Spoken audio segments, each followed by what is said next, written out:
chapter 5 and chapter 6 of the course. Chapter 5 is fund distribution and channel management practices, and chapter 6 is accounting, valuation, and taxation. Now, without much ado, we'll move on to the course, and I'll pass on the mic to Miss Sonali Bansal, ma'am, and we can proceed to the sessions.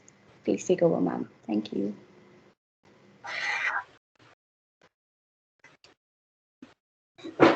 Thank you everyone, and thanks for your time. Let me just begin with the chapter number 5. I'm just sharing the screen.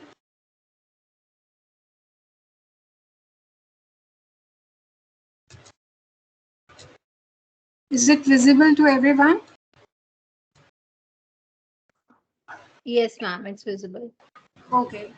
So yesterday we have read about, or we came to know about what is a mutual fund and how does the industry works and why it is important and what is the themes and schemes available for an investor to invest in. And now today in this session we are going to understand how mutual fund mutual fund is a retail as well as is an institutional product. So how does this mutual fund reaches the investors at every corner of our country? So that's how we will study about the distribution channel of mutual fund industry. So there are 2-3 channels which are available.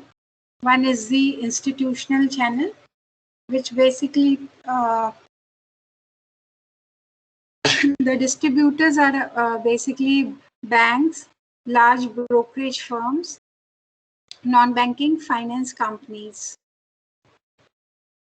So these brokerage firms, they when we say institutional channel, these large brokerage firms, banks and NBFCs, they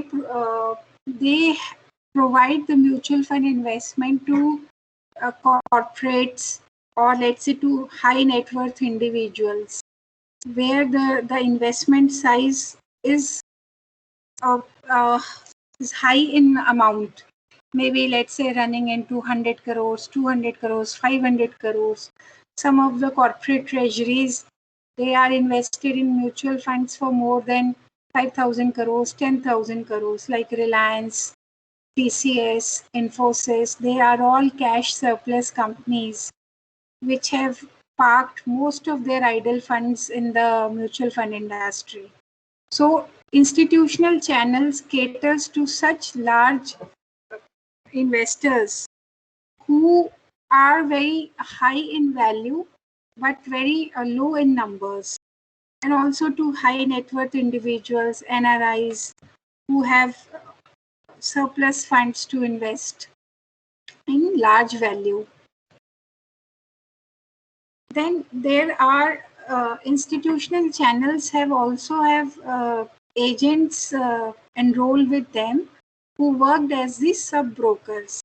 These sub-brokers basically further help in meeting the investors or the investors' representatives and make them understand about the mutual fund industry per se. So let's say, for example, ICICI Direct is a depository participant, is a brokerage firm, and then they have multiple agents, individual agents who would have enrolled with ICICI Direct, and then they would be bringing in the investors who would be investing through the ICICI Direct brokerage firm, and in return the agents would getting commission from the ICICI Direct, and ICICI Direct will be getting the commission from the mutual fund company. Then there are newer distribution channels, which basically the internet, stock exchanges, and banks. Almost all the mutual fund companies have their own websites, and if one can go through the website, one can see that there are options available to purchase, for the purchase of the investment. for redemption, for downloading any statement of account, for updation of KYC requirements. And one can create one's profile in the mutual fund scheme, mutual fund portal, and can have access to all the online facilities and can invest in the mutual funds online without the need to visit the, let's say, CAMs or any broker or any institutional channel. Then there are stock exchanges as well. One can buy mutual funds through stock exchange like BSE, NSE. All the close-ended schemes like fixed maturity plans, FMPs, they are, one can actually trade them on the stock exchange, and one can buy them from the stock exchange. Then ETFs are also bought and sold in the on the stock exchange. So BSE and NSE have large visibility to almost every person in the country, and then they have low cost models, and one can actually purchase the schemes at a very low cost from these exchanges. Then, as mentioned above, mutual funds are also distributed by banks. So banks, especially the nationalized banks like SBI, Punjab National Bank, or Bank of Baroda, they are almost present at in every village or in every district of the country, and there they have been the catalyst in promoting the mutual fund investment among not the urban population but also the rural population who want to access this market, who would have heard about this investment, but they do not have the opportunity to uh, purchase these investments. So banks have been instrumental in distributing mutual funds through them as well. Then how one can become a distributor of a mutual fund? So there is a certificate exam for which, of course, this preparation is going on, which is the National Institute of Securities Market Series VA, Mutual Fund Distributor Certificate Exam. By passing or clearing this exam, the qualified person can actually become the distributor or the agent to actually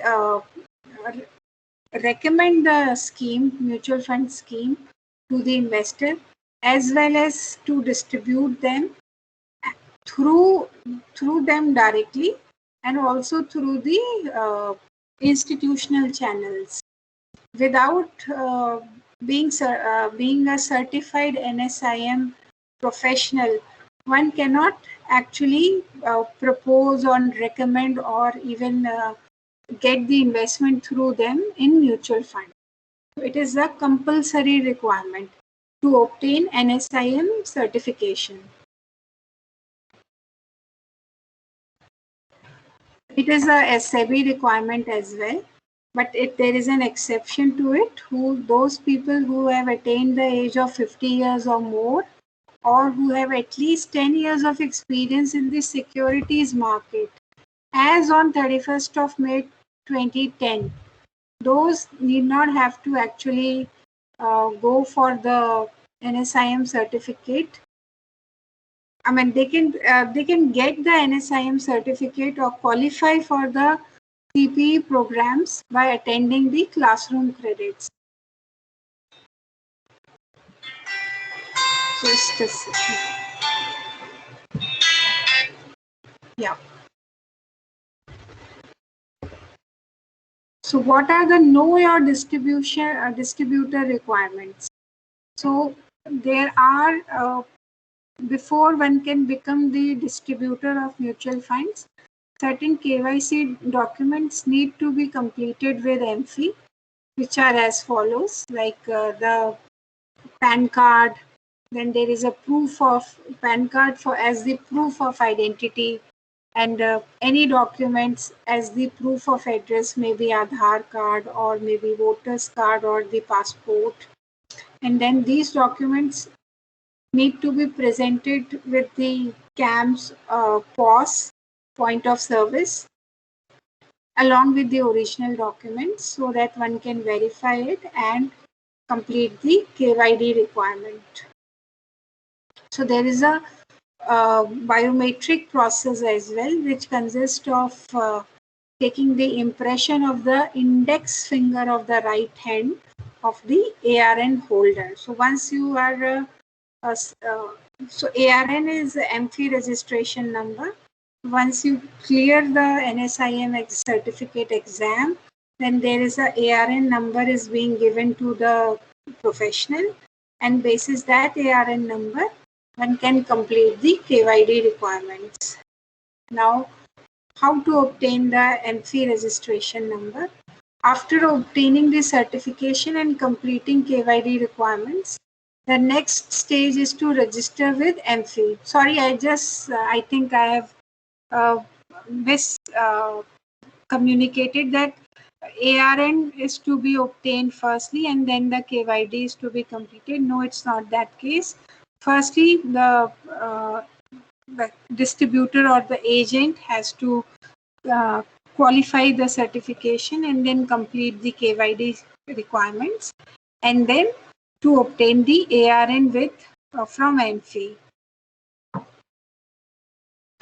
Then empanelment with AMCs. So one having ARN number, the institutional channels, distributors, agents, brokers can write to the AMCs and get themselves empaneled, and then they can also become the agents of a distributor.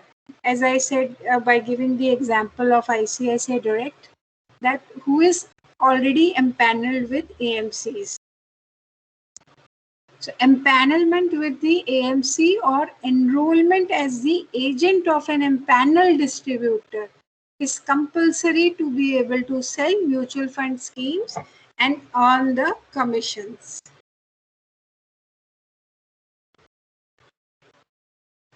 So the employees of the mutual fund schemes or the mutual fund house, they need to obtain the employee unique identification number from MFI apart from the ARN numbers. So there are mutual fund house have their own channel distribution teams, which basically they are divided into two segments. One, of course, is the retail, another is the institutional.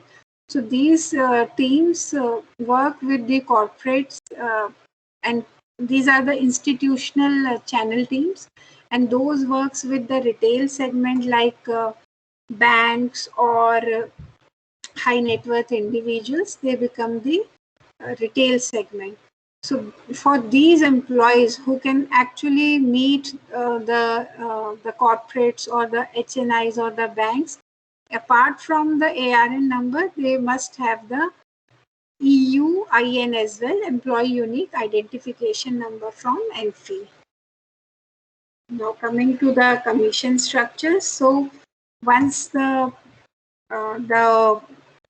person or the professional has qualified the certification exam, did the KYD requirements and obtained the ARN number, and find the investments to be find the investments from for the mutual fund house, that agent, then the agent or the distributor becomes eligible to get the commissions. So how will they get the commission is defined in the commission structure. There are no there is no actually mandated or written guidelines that what could be the minimum or maximum commission that can be given to the distributors. However, there is a bucket under which the commissions is to be given. by any mutual fund house.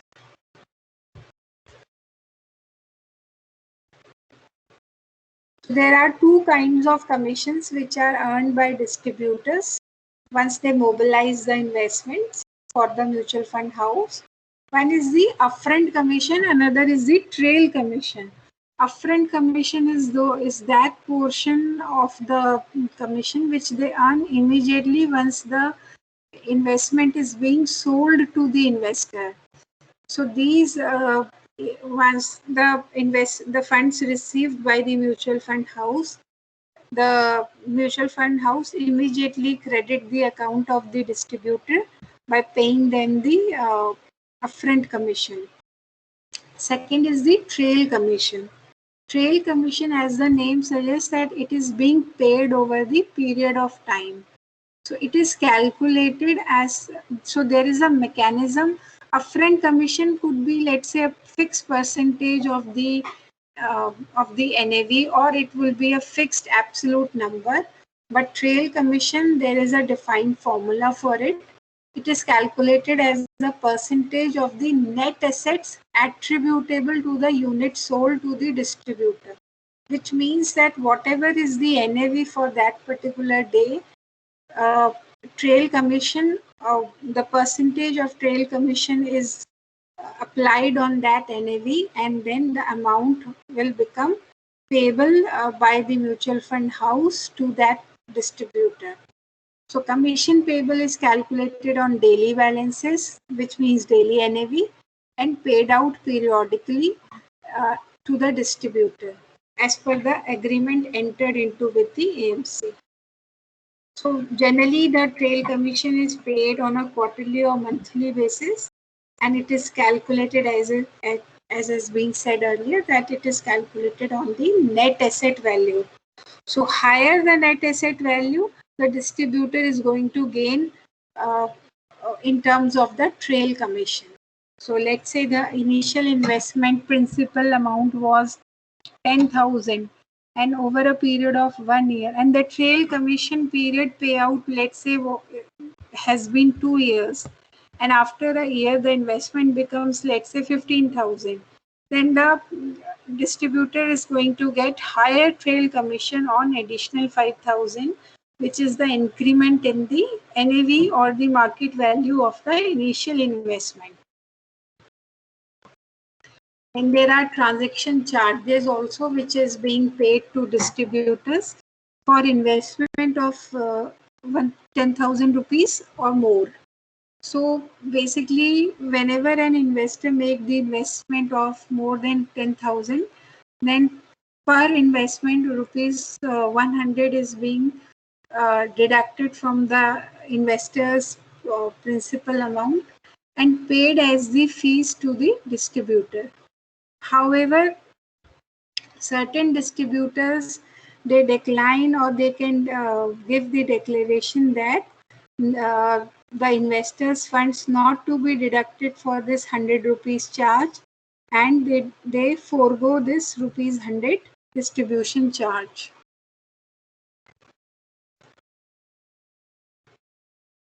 So direct and regular plans, we have discussed this in the yesterday call as well. The direct plans are those plans in which the investor wishes to invest directly in the mutual fund without routing the investment through the distributor. So this plan has a different NAV as at end of every day, and it has a lower expense ratio. And it has a lower expense ratio because there are no distributor or distributor expenses or commissions which are being paid to the agent or the broker. So it has a separate NAV and a higher expense, NAV and a low expense ratio, which means high YTM for these plans. The other plan available is the regular plan, in which so there are challenges in investment by the investor directly in the direct plans, as the investor has to himself take care of the the investment made in the direct plan. There is no other than the mutual fund statement of account, all the MIS or any documents that the investor has to maintain on his own. However, in the case of regular plan, the investor is investing through the distributor, and therefore the distributor acts as a service provider in terms of the investment decision to be made, as well as providing the statement of account and the MIS for the investment, for the entire portfolio of investment of the investor. So therefore the expenses under the regular plan are higher, as there are distributor commissions also involved. So the only advantage, of course, I mean, direct plan has high YTM or high NAV as compared to the regular plans. But the advantage with regular plans is that you stay invested uh, through a distributor and can actually monitor your investment, or the distributor can actually review your investment portfolio and gives you the MIS and the portfolio review every periodically, maybe every month or every quarter, and that's how you can have overview of your entire investment portfolio. So generally, the big corporates or HNIs, they prefer to take regular plans rather than direct plans, so that their entire portfolio is being managed and administered by the distributor. So in case there is no ARN code mentioned or there is no plan mentioned, then by default it will be treated as a direct plan by the mutual fund house. So now, what are the SEBI code of conduct for the commission? So SEBI has mandated all the AMCs that they should disclose the total commission and expenses paid to the distributors on their respective websites, provided that the following conditions are being fulfilled. So let's say the distributor has a multiple point of presence. So there is, let's say there is a ICICI Direct or IFL Finance, or there are so many distributors, institutional distributors who have multiple point of presence. So these for these distributors, the AMCs are required to disclose the commission being paid to them. Then these are the distributors who would have received of over 1 crore per annum as the commission across all the mutual fund schemes and across all the mutual fund houses in a year. Similarly, if a commission received by the distributor is over and above 50 lakhs from a single mutual fund house, then also that the name of that distributor is to be published on the website of the AMC. And those distributors who have raised more than 100 crores of AUM across the industry, from the retail segment or from the high net worth individuals, those distributors' names also need to be published on the website. So there are 4-5 criteria that the mutual fund house has to implement when they pay this commission to the distributors. Then the SEBI advertisement code, that since this is a very sensitive matter and pertaining to the money or the hard-earned money of the investors, therefore there is a strict code of conduct for advertising mutual fund schemes. So there one has to. So this code of conduct is applicable for the mutual fund houses, individual mutual fund houses, let's say HDFC Mutual Fund House or ICICI Prudential, or let's say Templeton Franklin or this SBI or DSP.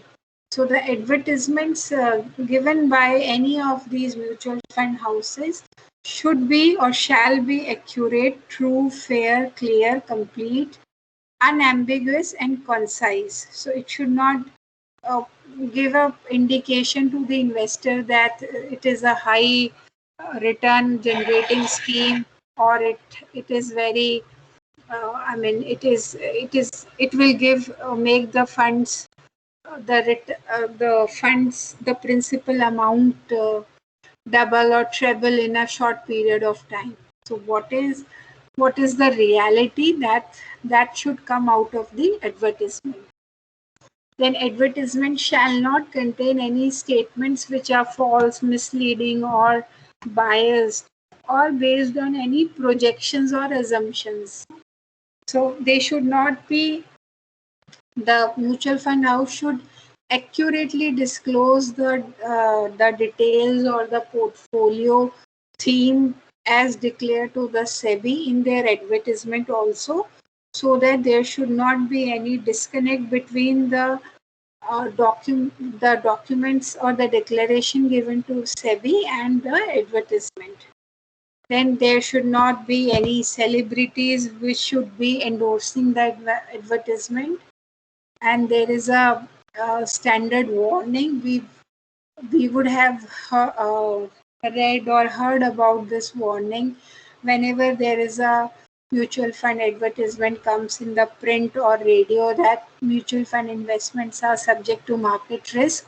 Read all scheme related documents carefully, like SAI, KIM, SID, all these three documents to be read carefully. So mutual fund house is giving the disclaimer that it's a riskier investment, and the investor should not expect principal or capital protection, and they cannot actually come back to the mutual fund house in case there is some loss, as the mutual fund house has already declared all the details of the scheme in the offer documents.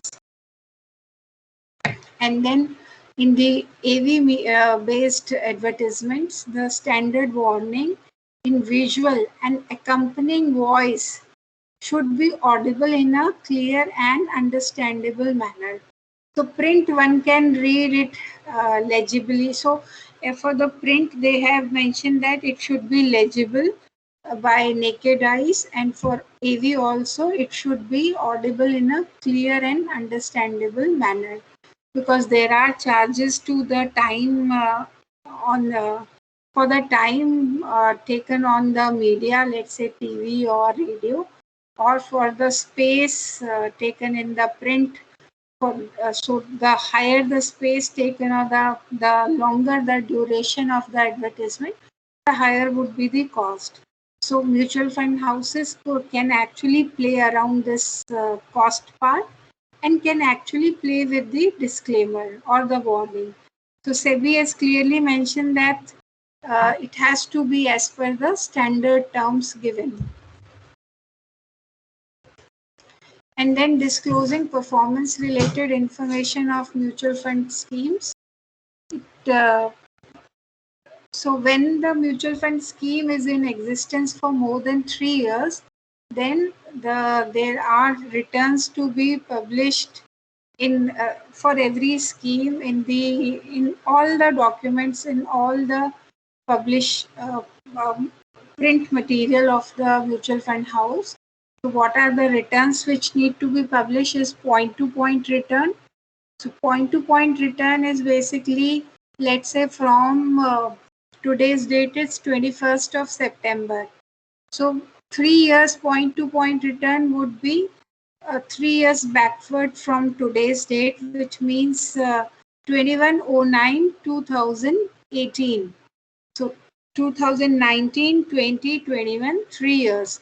So from 21st or 22nd of September 2018 to 21st of September 2021, this will be whatever change in the movement of the principal. This will be the point to point return.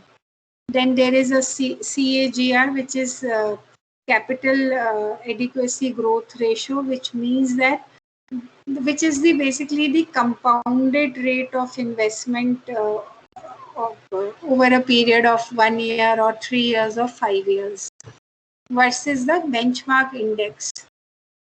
And then in case of money market schemes or liquid schemes which have an average maturity of 1 to 7 days, then it could be simple annualization of yields for 7, 15, 30 days, which means 7 days absolute return or 15 days absolute return is to be annualized for a period of 365 days to make it as a per annum return for apple to apple comparison. So with this, we have completed chapter number 5. And if any questions are there, one can let me know. And then maybe Ranjana, if you want to have the question answer round, you can go ahead and then we can take the chapter number 6. Sure, ma'am, sure. Ma'am, actually, I want to share the screen. Can you please remove your screen so Yes. that I can do? Thank you, ma'am.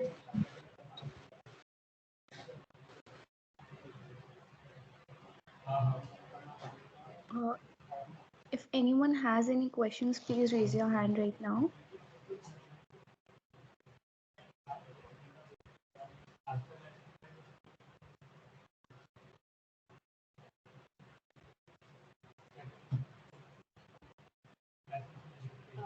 Diksha, shall I start?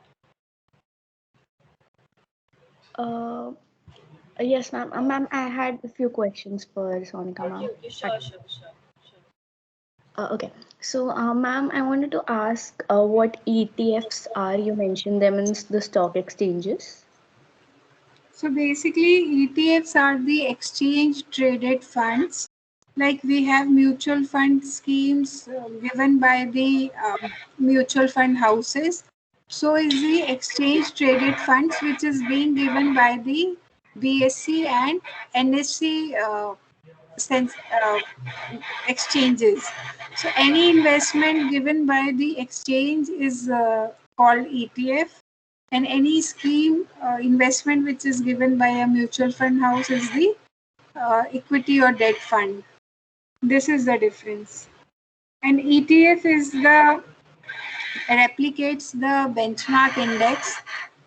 There's a lot of noise behind. So Please, participants, mute yourself.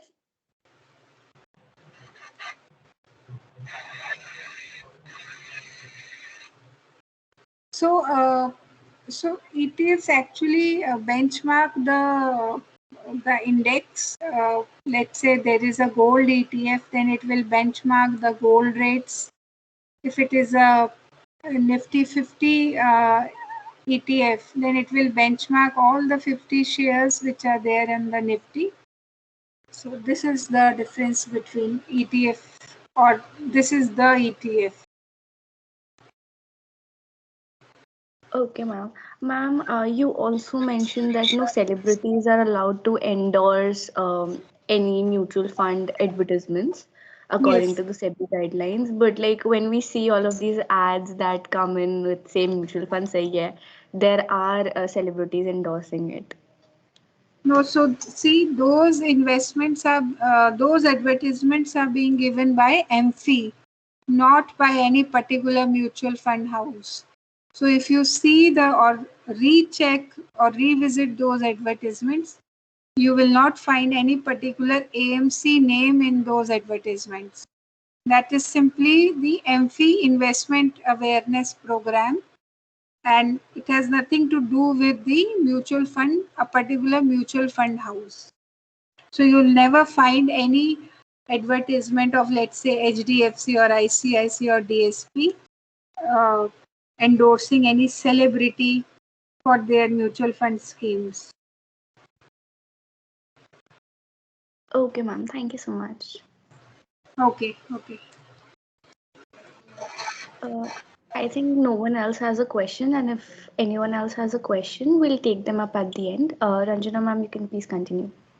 Okay, thank you, Diksha. Thank you so much.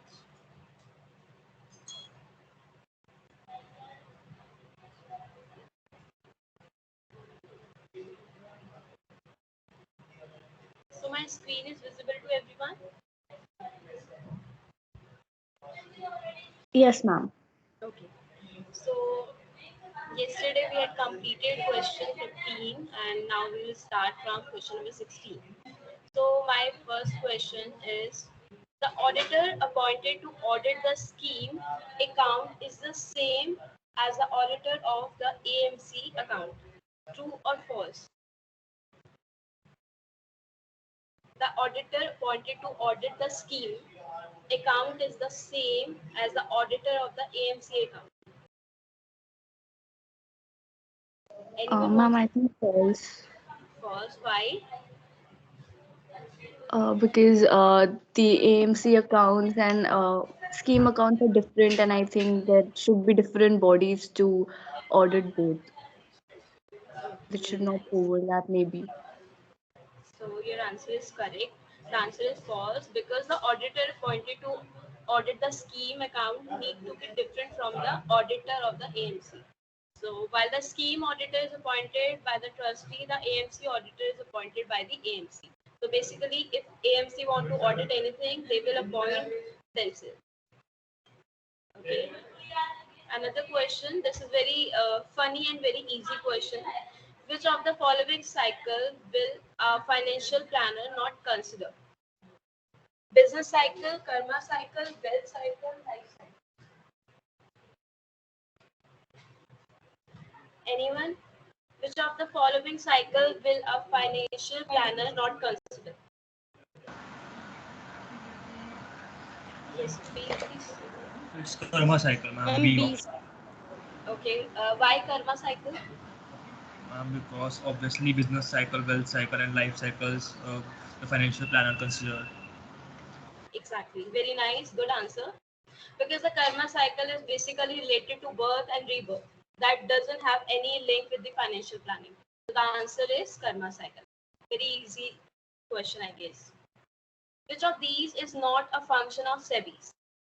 Okay, first one is giving approval to the appointment of fund manager, making regulation for the mutual fund industry, regulating stock exchange, enforcing compliances of its regulation. So according to you, which is not the function of SEBI?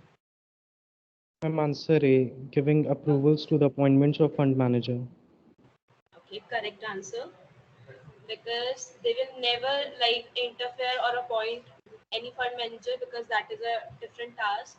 So that is not a role of SEBI. Good answer. Okay. Next is, where is the new fund offer date mentioned? Okay. First is key information memorandum. So the key information memorandum is that is basically a prospective investor ought to know before investing. The basically meaning of key information memorandum is before investing anything, they will know the information through key information memorandum. Then SID, that is scheme information document. In this document, almost all the information about the mutual fund scheme. Okay. And then come to SAI. SAI is basically contains information about a mutual fund that may not be found in its original prospectus. Oh, sorry, prospectus. Okay. So according to you, what is the answer? I'll give the definition of three of D. them. Okay. Why? D. Okay. Why? Because Kim is the summary of SID and SAI, and in SID it is mentioned about NFO. Very nice. Your answer is correct. So SID had the information on open-ended fund, close-ended interval, equity, balance income, and all. And Kim is essentially a summary of SID and SAI. So basically, your answer is absolutely right. Very nice. Okay. Then come to next question. The party in whose favor the unit are pledged is called a. So basically, हम firstly तो हम अगर we are going to know the meaning of pledge. Pledge is basically a promise, or we can say an undertaking. Okay. Pledger, the person who's a bailer, and pledgee, the bailee, the person who's a bailee. So according to you, which is the answer? The party in whose favor Ma'am, the unit pledgee. of pledgee. Okay, why? Ma'am, because the units are pledged by the pledgee. Okay, very nice. So your answer is very correct. The unit holder is the pledger. The party whose favor the unit are pledged is called pledging. So very nice. So today I'm getting very good answer and I'm so happy for that. So next is, in which of the following cases can GST, goods and service tax, can be charged to mutual fund scheme over and above the total expense ratio of the scheme? So first is, GST applicable on any fee must be within the total expense ratio. B, GST applicable on distributor commission only can be charged to the scheme over and above the total expense ratio. Then GST applicable on AMC fee as well as distributor commission can be charged to the scheme over and above the total expense ratio. Then D is, GST applicable on AMC fee only can be charged to the scheme over and above the total expense ratio. So anyone?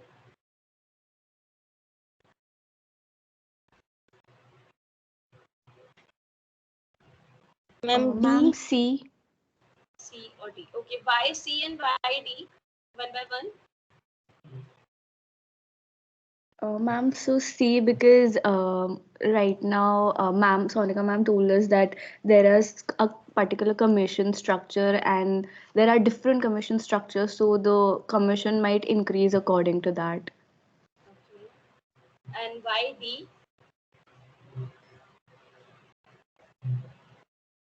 I'm just a wild guess. So the correct answer is, GST applicable on AMC fee only can be charged to the scheme over and above the total expense ratio. Why? Because AMC can charge GST as per applicable taxation law to the scheme within the limit prescribed under SEBI mutual fund regulation. Then GST on fee paid on investment management and advisory fee shall be charged to the scheme in addition to the overall limit specified as per the total expense ratio provision. Okay, then the commission payable to the distributors of mutual fund may be subject to GST as applicable in case of ARN. ARN is basically a registration number. ARN holder, such tax cannot be charged to the scheme. So next question is, the dividend are declared on unit which are under a lien while will be paid to dash, that is the unit holder, the lien holder, the unit or lien holder as per the agreement, and D is the holder, the unit holder or lien holder as per the term of issue of mutual fund unit. So the answer, Unit holder. unit holder. Okay. Any more guesses? Okay, no Ma'am, can you problem. please further describe who is the unit holder and who is the lien holder? Okay, that will described by the Sonika ma'am. Sonika ma'am, can you please repeat that? Hello. Basically, mutual funds, some of the people or some of the corporates, they pledge the mutual funds and take the borrowings against it. So in that case, the borrower will get funding against the pledge of mutual fund investments. So unit holder is the borrower and lien holder is the lender. Is this has this able to clarify your doubts or question? Yes, ma'am. Yes, ma'am. Okay. So can I get the answer now? Yes, ma'am. I think so. It is A, the unit holder only. So the correct answer is the unit holder or lien holder as per the agreement. Why? The dividend payout declared on unit holder under lien may be paid to the unit holder or the lender, lien holder, as ma'am told you, depending upon the agreement. So basically, lien holder and unit holder both, but as per the agreement. Okay, next question is possible. Sorry, which of these is an advantage of mutual fund? So according to you, what is the advantage of mutual fund? Portfolio customization, choice overload, control over cost, economy of scale.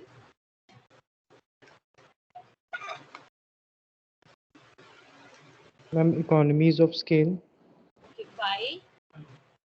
Ma'am, because for example, if I have only 100 rupees and for example, the share of some companies rupees 1000, I can buy the fraction of that share by mutual funds, which I cannot buy directly from the stock market. Correct. Very good. So very nice. Your answer is correct. So basically, here's the explanation. Like large investment corpus. The meaning of corpus is the total money invested in a particular scheme by all investors. Large investment corpus of mutual fund leads to various other economies of scale.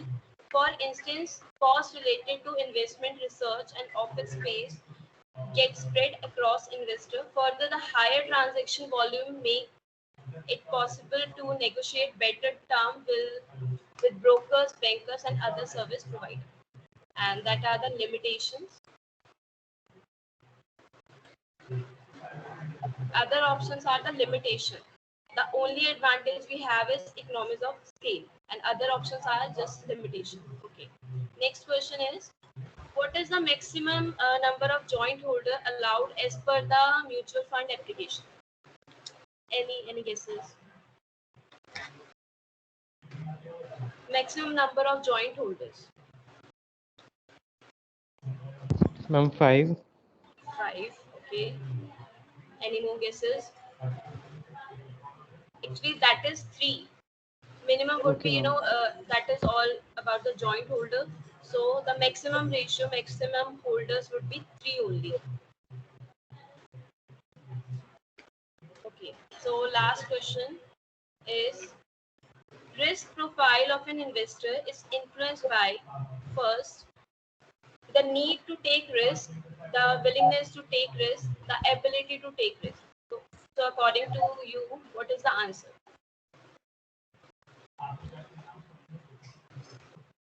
Anyone?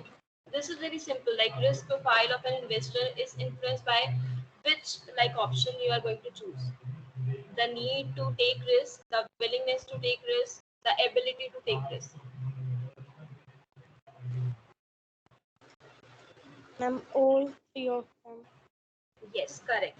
All 3 of them is the answer because everyone need to take the risk and they had a willingness like willpower to take the risk and ability to take the risk. So nice. Uh,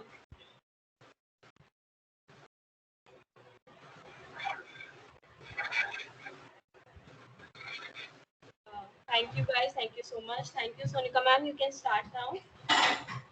Sure. Thank you, Ranjana. Thank you so much.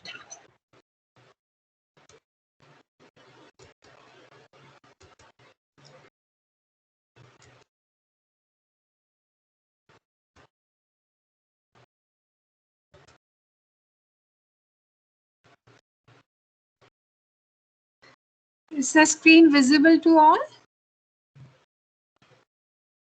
Yes, ma'am. Okay. So we are still starting the chapter 6, which is accounting, valuation, and taxation. We have understood what could be the expenses of a mutual fund house in terms of the commissions given to the brokers to the distribution houses. So there is an example given for it.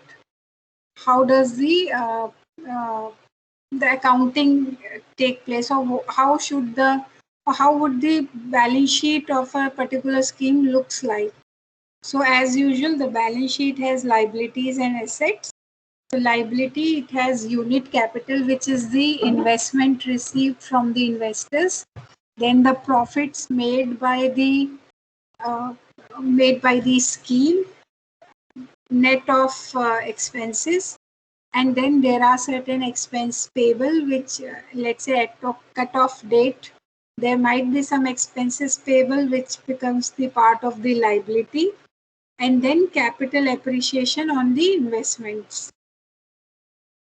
So this becomes the liability of a particular scheme. We'll take the example, and then asset side, the balance sheet looks like what is the market value of the investments made by the mutual fund house, what is the bank deposits, and then it should, the total of liability should match out with the scheme assets. So in this example, the investor has contributed 200 crores, 20 crore units were allotted to them at rupees 10 each. So total investment made by investors is 200 crores. Then there is a one out of this 200 crores, 140 crores was invested in equities, which has appreciated by 10%, which becomes 154 crores at a cutoff date. And the balance out of 200 minus 60 crores, that was placed with the banks in the form of fixed deposits. And then interest and dividend received by the scheme is 8 crores.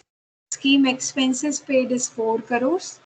And 1 crore of expenses are payable.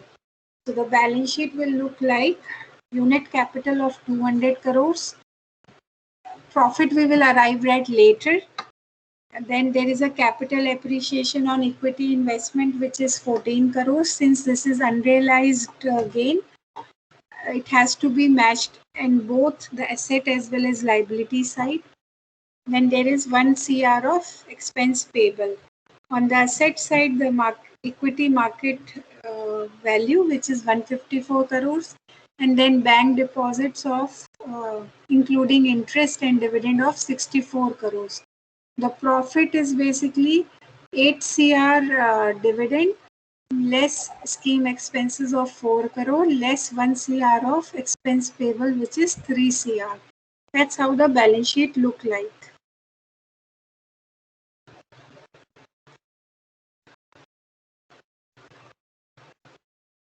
Then so how the profit is being computed? It's the interest income plus dividend income plus realized capital gains plus valuation gains less realized capital losses less valuation losses less scheme expenses. That's how the profit of a particular scheme is being computed. And all the expenses are to be booked on accrual basis, which means that whether the expenses are being paid or not, they need to be booked by the mutual fund scheme. So it has to follow the accrual principle.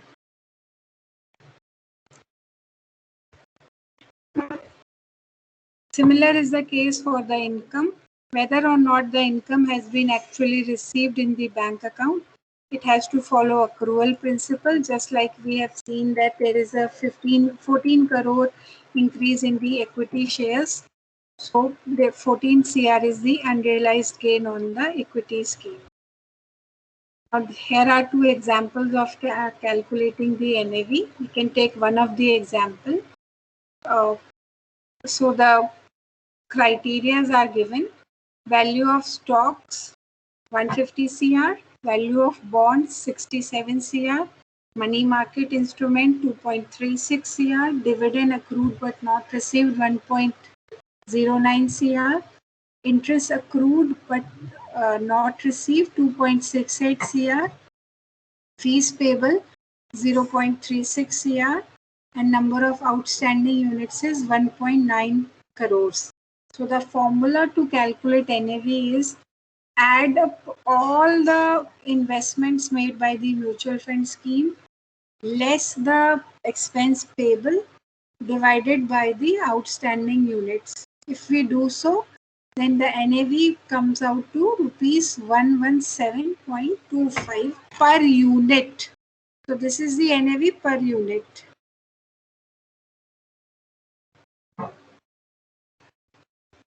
Now coming to the mark-to-market concept. Mark-to-market is basically called the valuation of the securities to the market value. So it's the process of valuing each security in the portfolio of the scheme to its current market value. So let's say the investment in the above example, the investment in the equity shares was at 140 CR, and then there has been an increase in the equity shares value by 14 CR. Then the equity shares has to be marked to market on daily basis up to the value of, let's say, 154 CR, so that the portfolio reflects the true value of the investors' money in the portfolio. The NAV is meant to reflect the true worth of each unit of the scheme. So that's the purpose of mark to market, which means that the NAV should reflect what is the true value of investment of the investor, because the investors buy or sell as per the NAV. So whatever they purchase, that is at NAV. Whatever they sell, that is at NAV. Then loads. So there are, we have talked about the exit loads. So schemes can have exit loads to prevent the investors to come out of the scheme after a short period of time. So loads are defined so that the investment made by the fund house are not to be liquidated immediately on receiving the redemption from the investor. So they actually go for putting in the phased exit loads, which is called the contingent deferred sales charge, which means that the exit load of 4%, for example, is to be levied to the investor if it will exit before the first year, 3% if it exits with after first year and within second year, and let's say maybe 2% after 3 years, and then another 1% after 4 years, and after 4 years there will be no exit load. So to prevent the sudden redemption from the schemes or sudden liquidation of the investment by the fund house, this load, phased loads or contingent deferred sales charge is being introduced by mutual fund houses to prevent the investors to exit from the schemes. Then there are transaction charges. We have discussed that 100 rupees or 150 rupees is being paid to the distributor by the SEBI out of the funds received from the investor as a distribution charge. However, distributors can decline that they do not need this 100 or 150 rupees as the charge, and the investors' funds to be fully invested in the particular scheme.